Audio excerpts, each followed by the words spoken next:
And one of these companies which we supply, which we are representing, was a company called Denmark, Russia, Germany, DRG, Paper Supplies. What they do is that nowadays, if you go into the operating, what they call it, the preparation room, the surgical instruments are wrapped in papers or plastic bags. So papers, plastic bags, surgical instruments inside with a whole tray inside. But those days, they use just the cloth. But this company, DRG, which is Dickinson's, Robinson's Group, they're no more in this business now. But they're called DRG Paper Supplies. They do sterile packs, sterile papers. And then this guy, he comes around with me. His name is Frank, Francis Frank, and his surname is Rettrie, Frank Rettrie. He and me went around to the hospitals to try to get the mindset change from using linen wrapping to papers and bags. And these bags are guaranteed to allow steam to penetrate through, and also inside the sterilizer, the pressure push, pull, push, pull, push, pull, push, very pressurizing. So the first papers in the market sold by other companies, they tried out, it burst. DRG says that they pass all the tests and it won't burst because the pressure inside this chamber is 2.1 bar. That means 2.1 times normal pressure. And the temperature inside is 134 degrees centigrade. Superheated steam, dry steam, 134 degrees and 2.1 bars. I still remember this, although I don't sell this anymore. But we're able to sell in small quantities only to 3 customers, Changi GH, Alexandra, and also the military. Because the military, they got to pack these things and then on the move. So for them, they know wrapping the things in the paper, in cloth bags won't be useful. And also Alexandra and Changi, the Singapore government took over these 2 hospitals from the British military. Right. And so the British military, they already left supplies of these kind of wrappings and papers and plastic bags and all that. So those people who are working inside, they call it the departments that prepare all these surgical instruments.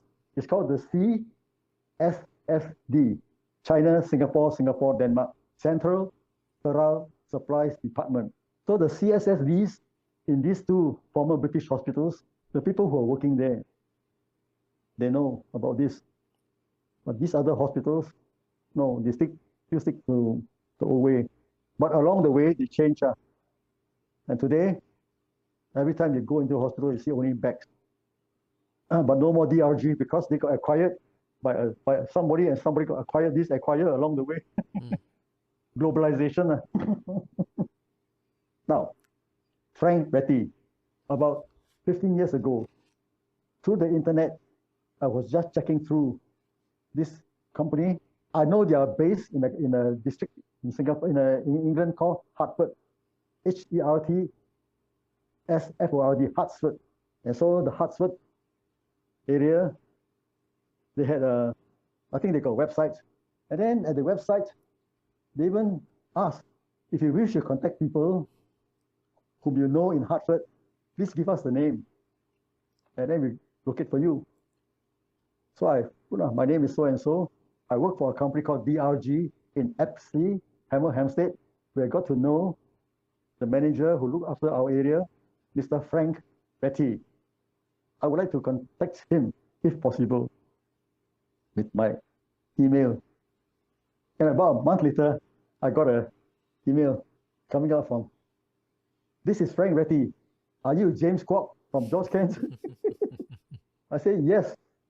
But before I say, with all these things floating around, may I ask you a few questions to make sure that you are the real Frank Rettrie whom I'm trying to contact?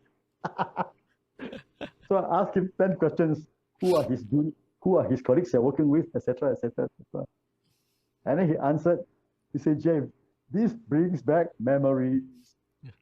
And then when he said he's coming to Singapore, he got relatives in Australia, and his wife, Avis, has friends in Singapore. They always make sure they stop by in Singapore to go on to Australia. And they say, oh, somebody recommended they stay in a hotel. So I said, for better connectivity, I say, Frank, you should use YMCA Orchard Road, because it's where the train station is an interchange between two lines. And then he came. And then since then, he's been in Singapore a few times. But last year, I think early last year, he contacted me through the hotel that I recommended, YMCA Orchard Road, because it so happened that my church and the YMCA are connected. The chaplain of YMCA is the pastor of my church. And through that, they're able to contact me. And so, when we met at the YMCA, he said, James, our laptop crashed, so we lost all contact with you. But when we got a new laptop, I said, and as good friends, we joked, and I didn't know whether you're still alive. But I knew you're alive and kicking when I Googled your name, and it led me to Chronicles of Old Singapore. Wow. And then when we saw you mentioning things of long ago, we know you're alive and kicking. Was this the Towner Road one? Yeah, all the one, both one. Okay, both. okay. Yeah. So Frank Ritty was also a very good mentor, yeah? Yeah.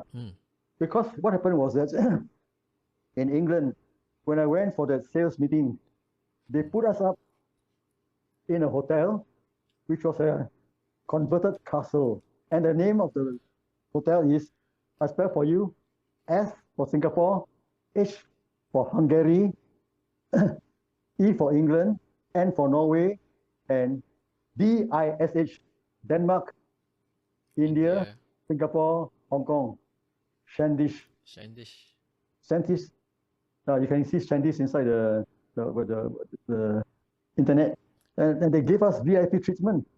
And I found out from him when we were there that he was helping out a guy from Nigeria who was having, I think, sleep apnea or something. And he arranged for this guy to be treated in England. So I can see that Frank was a good guy at heart. He and his wife, they didn't have children, but the way he talked, he's a family man. Because they call it company representatives to come here, I'd like to go and find out how are the girls here, James. I say, I'm sorry, I don't know much about girls. The only girls I know about is my wife and my two daughters and my colleagues in the office. Oh, okay. So, but then this guy, although they don't have kids, they are family men, they're family people. And he introduced his wife to me in England. And she's a very nice lady too. Soft-spoken, Avis, A-V-I-S. As in the car rental company, Avis. Avis Betty. So it's wonderful how things, me involved with Chronicles of Old Singapore. Frank Retty, friend from the 1970s, contacted me knowing that I'm alive and kicking. So now he's about what? He would be in his 80s? Yes, I think he's going to be 10 years older than me. So he should be 88. Wow. How is his memory and mental health? He's still okay, because his hobby is very strange. Going to the nearest airports and do plane spotting, looking at planes and say, what kind of plane is that? Then the names of the flight. Very active. And the wife is doing charity work. Yeah. Just like in Singapore, we have the Methodist Welfare Society. The wife also has something like that in her own Methodist church. So we're able to click. And so he taught me a lot, or through the sales meeting that we had in Shandish, we got in experts from the hospitals to come and talk to us about the principles of sterilization, and from which all this broadened my mind and equipped me for my future jobs. Yeah, so I was going to ask you, all these overseas training and meetings are actually very important, right, for professional development? Yes, very important. So, for example, one of the items that we sold was a company called SHILEY, Singapore, Hong Kong, Indonesia, London, England, Yugoslavia. We are manufacturing heart valves. So when I was sent for training, it's also training through international sales conferences where we hear experts, surgeons from different hospitals in the world talking about the latest research. So I also got to know a lot of pioneers in this field. Yeah. So one of the heart valves they show is called the Bjork Shiley, BJORK, Danish name, BJ Bjork Shiley heart valves. So I got to know Mr. Bjork himself, Dr. Bjork himself. So those were interesting. And so having rubbed shoulders with these giants, I come back to Singapore, I talk to doctors. Later on, I became regional sales manager, Southeast Asia, without the Philippines, and also India. Having attended conferences like this, and having heard them speaking, and getting to shake their hand, I think that helped me a lot in my professional development. But I decided in 2003 to quit corporate life. Yeah. Because by then, both my daughters have graduated from Singapore universities. They finished. They went on to Melbourne to do their follow-up in Melbourne University. And they came back to Singapore. They landed in good jobs. So I think I was thinking about going back to teaching, which I find the most fulfilling part of my life, mixing with students and all that. And again, my good friend, intervention. I've got a good friend called Donald E. Donald, and then his surname is double E. And his good friend, Bernard E., I think, the accountant, son of E. Peng Liang, Mr. Charity, Mr. Philanthropy, E. Peng Liang. So Donald E., personal friend, he became a PhD in business, and he was an adjunct professor in various Australian universities. And then when he come back from Australia, he called me and my wife out, because it so happened that my wife and his wife were both classmates. I know him professionally outside. He was in advertising, I was in sales and marketing, so our path crossed. Then we were having dinner at the Singapore Swimming Club, and Donald says, "James, what are your plans now?" I said, "Well, I'm going to retire from corporate life." "Oh, you're doing so well outside." I said, "Well, I want to go back to teaching. My heart is in teaching. Maybe I got a better idea for you." I said, "Not going back to selling." He said, "No, I'm bringing in this course, 3 years to a master's in social science, majoring in professional counselling through an Australian university outside Melbourne called Swinburne. And they will be coming to Singapore to set up this with Mount Elizabeth, the psychology or the mental wellness department. And I'll be representing Swinburne Hospital as a director in this new setup." And I say, "What about the Singapore setup, the Singapore site?" "Oh, the setup in Singapore, yeah, this will be a joint venture between Swinburne University and Mount Elizabeth. And the Singapore site will be, the guy running the show will be a psychiatrist, Professor Tan Chui Tin." I said, "I know him." So, "Okay, I'll show you more. You read out these brochures first, and we'll talk this further." I studied the thing, and I discussed with my children, and they were in Melbourne. And they said, "Yeah, Swinburne is one of the top universities in Victoria State. The University of Technology. Oh, they're in the joint ventures. They also have a veterinary department, which is very big in Australia, and also in Sabah. And then the prospects, after I get my degree, I can actually become a school counselor. And that's back to school." In a way, instead of going back to school to teach sports as a 60-year-old then, maybe I go back to school to be a counselor. In a way, I've been doing counseling as a sports teacher. So I'm a school counselor. You were about 60 at the time. Yeah, because 2003, yeah. And the course finished in 2006. And the next year is 2007. And I was born in 1947. In fact, I was the oldest in the class to graduate. And then because of something which I'd done, I was interviewed in the newspapers about how I helped a boy, a schoolboy, to his suicidal ideation. He planned everything. First, he killed his father, and then he'll jump. Because of what his father, a gambler, had done to his mother and also to his brother. So he said he must take this the way out.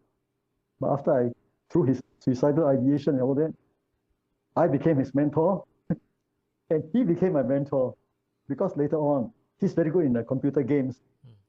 And he said, Uncle James, if you got people who are addicted to computer games, I can talk to them. How not to get addicted. So that's how.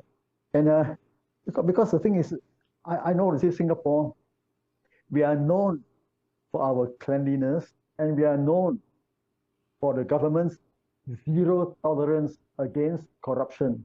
But in the countries which I travel to, because I work for European companies, I learn from them, but I work there and I live there and I get to know people there, and I come back and work in Asia. So not every country has got such strict rules against corruption. And so for me, I don't like to get involved. But knowing that my agent in this country is going to mark up the price by 100% because he got to accommodate his customers, that is terrible. You are talking about other countries, is it? Other countries. But Singapore has something which is gray area. So, for example, sending my customers for overseas conferences, that's a gray area. Of course, I don't sponsor the trip, not on the Singapore side. But once they fly over to that side, how my company takes care of them, I don't have to know. And in a way, in Singapore also, if I need to send, let's say, a junior consultant from a government hospital to a conference in the US or Germany or England, I can go about it in a very sanitized way. I will write officially to the heads of department that we are conducting this course or we are organizing this course, and the speakers will be so and so and so and so, and we wish to invite one of your doctors to attend this conference. And then all this, all very official, but at the bottom I CC to the doctor concerned. So if you are the doctor I'm going to send across, I put CC Dr. Loh KS. So from there they know. And then they have a conference to decide whether it is worth sending this junior consultant there. Of course, airfare we take care of, but it'll be economic class. But that side, our guys will take care of. So I'm sure, you see, this will add to what we call the CME, continuing medical education points to the doctor concerned. And I'm sure that after he comes back to Singapore, he has to write his reports and make sure that he applies what he learned. So for us, this is a very clean way.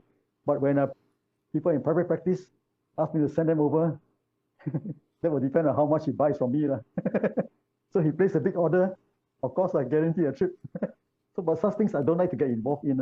So, I mean, already at 60 or coming to 60, I decided to do something else in my retirement years instead of the rough and tumble of the commercial world.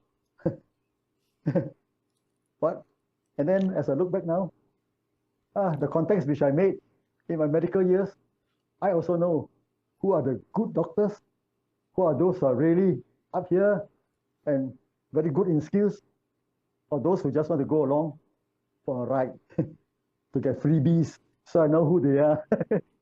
Of course, I won't mention here. Of course. We don't want to get sued. I mean, what were the most difficult clients you ever had to deal with? The most difficult client was the clients who are already sold to another company. It will take very hard convincing in Singapore, but in overseas, in certain countries, you know, this one don't touch. No point. Because they're already sleeping with with the other company. So in fact, there's one incident like that. I was sent to another company where we just appointed a new agent, or rather my boss appointed a new agent in a company outside Singapore. And I went into that company, and the agent, his representative, brought me into the hospital to see the biomedical engineer to decide what to purchase. He doesn't make the decision, but he talks to the chief surgeon and he influences the chief surgeon. Then when he sees biomedical engineer, I said, hello, I'm James from, he looked at me at my card, he threw back the card at me. You guys wasting my time, don't waste my time. No shaking hands, nothing. All talking with them, no use. And then he walked out. So terrible. So I talked to the local rep. I said, hey, weren't you working in this hospital before? You and he were colleagues. I talked to you outside, James. You talk outside. I said, then what about the head of department, the chief guy? No point. You talk outside. Oh, these two guys have been accepting a lot of incentives from a big competitor. That's it. Yeah. But then as I got into this country and I went around, I said, this local company, not suitable. And as I walk around in the hospitals, I found another company which was very hardworking. Introduced myself. I will just call this guy Lim. I said, Lim, I'm so and so. I'm looking, our company just finished off with the new agents, with the old agents, and I was given a new guy to work with. Oh, I know. I know the old company, I know your present company, your present agent also. I said, I'm looking for my present agent, the new one. I don't think he's suitable. He said, yeah. I said, can we talk? They can. Went out for lunch. So this Lim gave me a rundown. He said, James, these guys go overseas how many times a year, you know, not? At the expense of this manufacturer. So there's no way to change.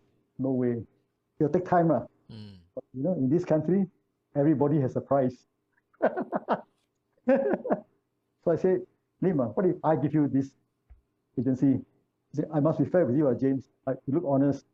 Right now, I don't have the manpower, but I'm in the process of hiring a new sales staff, which can fit in. After that, we can talk. So he's very honest with me. So we became good friends. Sure enough, I helped him as much as possible on this side after he got his new sales team organized. He got me inside there to talk to them and also to show my equipment to them. And I've got a boss. This time I was working for a German company. The boss, Mr. Starman, like Starman, without the R. He had been working in Asia for a long time. He understands. So I said, I bring it to KL to see this, to this company, to this country to see this guy, and you decide. So he went to see this guy, Lim, and he saw Lim, saw the company. I think we can work with these people because I quit the other company that's been useless. I think this guy can do it. How can we help? I say what we can do is, can you supply equipment, demonstration equipment to Lim for him to demonstrate for maybe a year or so, after which you give him a discount, maybe 70%, for him to buy over this demo equipment. Let me consider. And so after working for 2 years, we got things going. And also my boss, he also said, he asked me, what is your plan? So my boss is called, his name is R-O-L-F, Rolf. I said, Rolf, we support Lim. And I said, I call up the old company, the one whom you sacked, as a friend to friend, offering him something like this. I said, well, Mr. So-and-so, very sad that your company and this company have separated, but can you give me some help? What help you want? Give me a list of your customers whom you sold before, so we can go back and make right what they're unhappy about. What for? I can tell you the things. Go and find ourselves. So I think that's in my heart, I say there's a very short-term way of thinking. But what I got this Lim to do was, can you, together with my Singapore engineer and a German engineer, but first you do this, find out from all your contacts, where, in which hospital are this equipment installed, and why are they unhappy? Able to do it, he can. So he did the groundwork, find out as much as he could, which are the hospitals that had this equipment, and then he came back.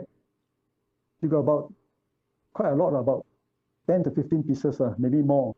The complaint was the company, after selling, after 1 or 2 demonstrations, they just leave the equipment there. And then when surfacing required trains, they don't have trained staff to go there. But I said, this company is a big name, what? So what? They say in Malaysia, plenty of big names. And all over Asia, plenty of companies got big names. What's the use? Okay lah. So I got my boss to agree to bring an engineer or a technician who's knowledgeable enough to get my engineer to move around to every hospital where they have this machine and fix the problem. And so the machines got into working condition. And I also told my boss, I said, Mr. Lim will also need to take care of important people. No problem. Send to headquarters. You're doing to take care.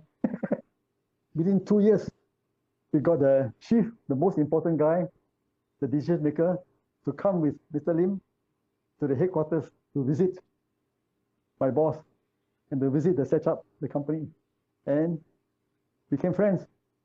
And when boss become friend, engineer, the hospital engineer also become friend. This time when I went in there, hello, coffee or tea?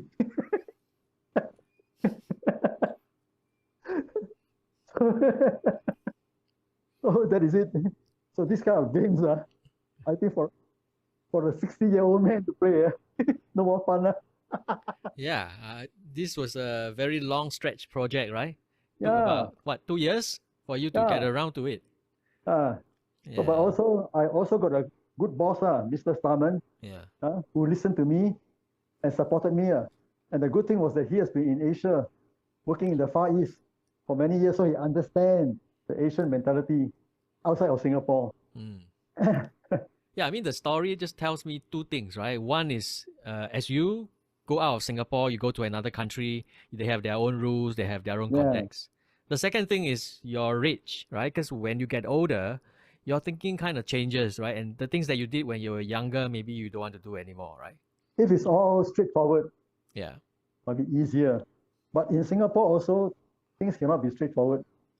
For example, there's a head of department. He's in anesthesia, breathing equipment, because the company very big. You know, the Airbus, the breathing system inside Airbus also made by this company. So they're also in the breathing equipment for knocking the patient out, the anesthesia equipment, and for bringing the patient back, the ventilators. All that very high tech. And this company, which I sold for, they're among the most expensive in the market. And so this senior anesthetist told my boss in his face, Mr. Starman, I like your equipment, but if in a tender, and there are 10 companies tendering for the project, and we arrange in order of expense of price, yours is always on top. So I must explain why we don't choose number 10, why we don't choose number 9, etc., before we come to say why we have to choose number 1. And also, your equipment is very well established in Europe. But in Singapore, we are more established, or we are more accustomed to the American equipment. Over the years, we got plenty of spare parts from the American suppliers. And our engineers also know, this machine come in, they know straight away how to do it. What can you do? So that's tough. So Singapore way is it's very solid. You must talk about quality, you must talk about support, you must talk about durability, and talk about saving money. Why your equipment is so expensive? Finally, they got a selling points. Because in the operating theater environment, if there's leakage from the anesthetic machine, everybody working in there will get affected.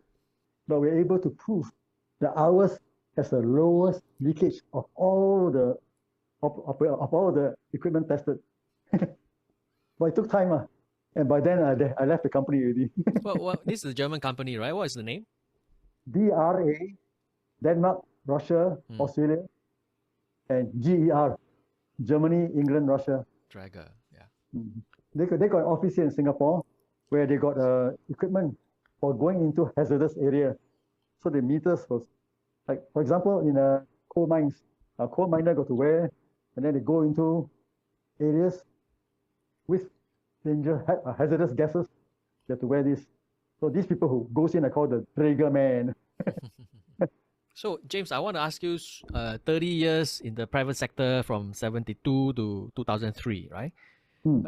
Were you happy? Generally, were you happy? Because the job can be quite stressful and, you have different kinds of clients. Were you generally happy? In a way, happy. See, there are plus points and also there are difficult points. The happiness is attending conferences, congresses, especially overseas. And happiness is winning over a very difficult customer. But unhappiness is, say that the guy who just kicked me out of the office even without shaking my hands. He didn't kick me out of the office literally. He just walked out of the office in a way, showing me his back. Yeah. Yeah. But all this, for me, I just know how to manage my feelings. Yeah, you don't take it personally, right? I don't take it personally. I just think about, at least this week, this rotten thing happened, but at least I make another customer happy. And so focus on the positive and focus on the happiness. And then say, well, the unhappy part is just part of my life. More stories to tell to my grandchildren. Exactly. Yeah. Did you find that the workload was very heavy and it took you away from your family sometimes? Yes. Say if I have to travel overseas for long stretches of time because of projects in this city and then the other city and the other city, all waiting to be commissioned, I have to go in with an engineer, and my engineer will work together with the local agent's engineer to debug the system. Sometimes it takes time. And my job is to talk to the people using the machines, how to operate the machines. So for example, in my final company, the American company, where we supply sterilizers, different kinds, from a big walk-in chamber to tabletop. We also supply the lamps in the operating theater and also operating tables. I'll be working together with the doctors and nurses how to operate the operating tables and the lights. And later on, going to the CSSD to show the nurses which button to press and what to look out for. Sometimes I can be away for 2 months at one go. But along the way, the weekends or the stretches where it allows you, I'll just go to the nearest place to do sightseeing. So for example, in India, I got a very rare chance to go up to Kashmir, the Switzerland of Asia. And we went to Kashmir. The hospital got to arrange for an ambulance to fetch my local agents, 2 of them, to come to the airport to pick up my Singapore engineer and me to go into the ambulance to be sent to the hospital. And between hospital and hotel, also ambulance transport. Why? Because those days, Kashmir, like even now, you see in a state of high tension. But I got a chance to see Kashmir, to experience staying in a hotel, facing the big lake. Opposite us are all the houseboats. Behind us, snow-capped mountains. In summer, snow-capped mountains. Yeah. No chance to ski, but no, that's sorry. And also get to know the local stories. And also the culture, the history. So because of that, I'm a big fan of history. And I like to read up about the history behind this country, behind this state or this city. Yeah. And also the culture, which are the gods and goddesses they worship. And also, for example, in India, everybody is crazy about cricket. Yes. So when India is playing a big match, don't expect the big doctors to have time to see me. And so I got to know about cricket. I got to know who are the big guys in cricket, India. And when I go into this doctor's office to talk, and I can talk cricket with him before we talk business. So that's why adaptability. Yeah. Can I also say that in general, the sales job is also influenced by the industry you're in. So in your case, in Singapore at least, there's been this, last 30 years development, expansion of hospitals, and therefore the demand for medical equipment is always there. The demand to always upgrade the equipment as well. Yes, yeah. In Singapore, I think typically it's about 7 years for big item equipment. And so they need 7 years of good maintenance. And sometimes they try to stretch just like the car COE. There are also disposables that go with it. And yes, and now they are more conscious about quality. Those days, cheap okay lah, can use can lah. Why? So like back in those days, now talking about the early 70s, when we talk about, hey, Dr. So-and-so or Sister so-and-so, by using our paper wraps, you are going to cut down infection. Because using linen, rate of infection can be very high, or infection are not by department. Infection is under the pharmacy department. As long as over here, I've given a budget, hit my budget, I can use. But now, I can save you time, save you money, and also make sure your people operating the machines are safe too. Safety now they talk. And now, of course, green, cut down on energy use. Now it's a different style of talking. Those days is must be cheap, must be good. Now, must be good, must be safe, and can save money and operation costs. Good. Now we talk. Now we can talk. So there's a change from the old mentality. Yeah. A big change. So when I went in for my surgery, inside the operating theater, before they knocked me out, hey, this was a machine. This is the operating table. My company was trying to sell in this hospital. Now it got in already. So now it's a satisfaction. So, you know about this? Yes, I was working in this company how many years ago? Okay. How you feel? Okay, good. That nerve testing machine. I told the machine also. Interesting. Yeah, I mean, you almost have to be an expert, right, in all this medical technology if you are going to sell them well. At least talk the language. Yeah, I mean, it's so interesting listening to you, tell your stories. Although your job is quite a niche area, I think the lessons you learned, the values are almost universal, isn't it? Yeah. Like make sure that everyone in the department must pay attention to them, pay attention to every one of them. Because, so like, getting to know this big doctor looking very shabby, it's a nurses to give me the background. Don't be put off by the look. So everywhere is the same. And also the universal thing is before you go and sell to a customer, find out his background. Yeah, must do the groundwork, right? That must be Do the prepared. groundwork and see whether the machine really fits his purpose. Don't waste his time. Don't waste the customer's time. That's the most important thing. And be punctual. So I'm 15 minutes before time, I'm sitting there. So very interesting. I was sitting down, waiting to see a surgeon in private practice. At the end of the day, I was with the principal man, and we were going to see a doctor called Dr. Cheng. So, customers more important what? Patients more important what? Especially, so one of the assistant nurses came out, I think, to go out to the washroom. And then she spoke to her colleague in Teochew. I told Dr. Cheng, Tao Cheng Ko, I told Dr. Cheng. So the principal man say, the nurse told the other nurse to tell Dr. Cheng that James Kwok is waiting because he said Tao Cheng Ko. So this Angmo thought that she mentioned my name. Please tell Dr. Cheng that James Kwok is waiting to see him. So in a way, there's a plus point for me. That, well, Dr. Cheng knows me personally and I know the nurses, and they're good enough to at least remind Dr. Cheng. Yeah. Don't pack up and go without talking to Mr. Kwok or Mr. James. So these are the interesting points, part of the adventure. And also, sometimes also got to clear thinking. My most difficult moment was I was selling also to this British company, an American kidney machine company, kidney dialysis. My order by my boss in Singapore was cash before delivery. Kidney machine. You deliver to the patient, after 1 or 2 years, he dies. You say, don't want to pay how? Which is true. So every customer knows. Because our machines are installed inside the hospital. At that time, this was the biggest kidney dialysis center in Singapore. Technicians, my personal friends, became personal friends. And every time a patient goes in, if he can afford it, they advise him, buy a machine for your home use.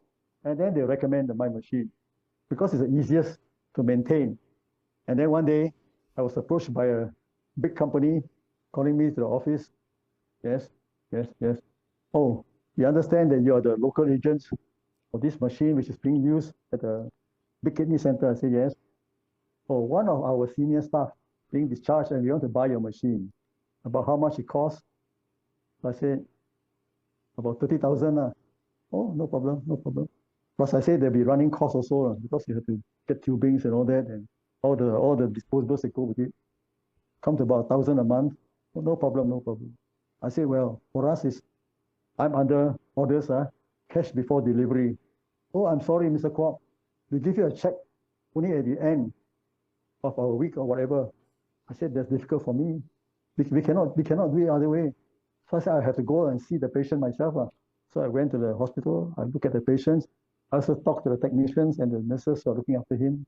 He's improving. I said, can he last a couple of weeks? They said, by his rate of improvement, can last. So based on that, I come back. Okay, issue us the order, and then I collect the check from you. When? You say, well, if you send the machine by this to the hospital, because they will use this machine to train him up before sending him back to the house, and tell me, okay, 15th of the month. I say, can. I say, that's about 10 days time. I took the risk, delivered the machine to the hospital. The technicians and the nurses taught him how to use the machine and taught his family how to use the machine. But 2 days later on a Friday, obituary page, the guy's face appeared. And I haven't collected my money. I couldn't finish my breakfast. Just went to the office. Just say, okay, I'm out to the kidney center to look at these patients. He delivered a machine a couple of days ago. I went back to the company. I said, I want to speak to Mr. John Tan. Oh, our financial director. Oh, sorry, today he's having a big meeting. Whole day. I said, wait. No, you come back about 5 o'clock. That also good. Give me time to think of how to get money from a dead patient's boss. What I did was, I drove my car, PS Reservoir, quieter than MacRitchie. I sat down on a bench. I started to think and think and think. Of course, as a Christian, I pray also how to solve this problem. Whole day I sat there, no lunch, no stomach to eat anything. Went back at 5 o'clock. Oh, sorry. The FD, the financial director, did meeting. I wait. Come back Monday lah. No, I say I must wait. Okay. Maybe he got no time to see you, no? I said, but he'll be passing by here, right? I said, yeah, his car is there. I said, okay, I wait here. The good thing is that the secretary is good enough to tell him I was there. You can't tell me. I said, James, boss only got 5 minutes, But he said, can see you. So I said, yeah. So he said, I know you are coming here because my senior staff died and you want to collect money. I said, no, Mr. Tan, I'm telling you how to save your company money and also put your name, an honorable position in the kidney center. How? I said, when you bought the machine, I told you that this is it. And I said, I'm very happy that your company is taking such good care of your staff, that you are prepared to buy this machine and also to pay for the running cost of this machine, the dialysis, which can come to about 1,000 a month. But now, the so and so has passed on. In a way, you save on the running cost. And also, this machine, we can give to the center with a plug donated by your company. I'm quite sure as a finance director, you know the value of having this in that center with a big name on it. Can consider. I say, please, can I have the check? Too late. Come back on Monday. But I promise you your check. I say, look, when you make the plug, my company will pay for it. So the weekend, at least I'm less stressed. Not as stressed as after looking at the at the advertisement. Monday, can I come at about noontime so that I can show the check to my boss because he's pushing for it? Okay. How much are we talking about that dialysis machine? 30. So because for him, if recommended by the patient, by the hospital, they can say, hey James, this patient can afford. We check up higher. So if it's a patient, they say this patient try to give chance, so we can lower down to such and such. But for this company, you know, they can afford. You're talking about 35,000 back in the 1970s. Yeah. I think they can buy a car idea. I mean, I didn't know that the company would actually buy a machine for the employee. Yeah, yes, that's Ah. right. Ah. They did it. And so big thing lah. So they put a plug, and then very good. They also make their own plug, don't need me to pay. But of course, having gone through an experience like this, prepare me for other crises ahead.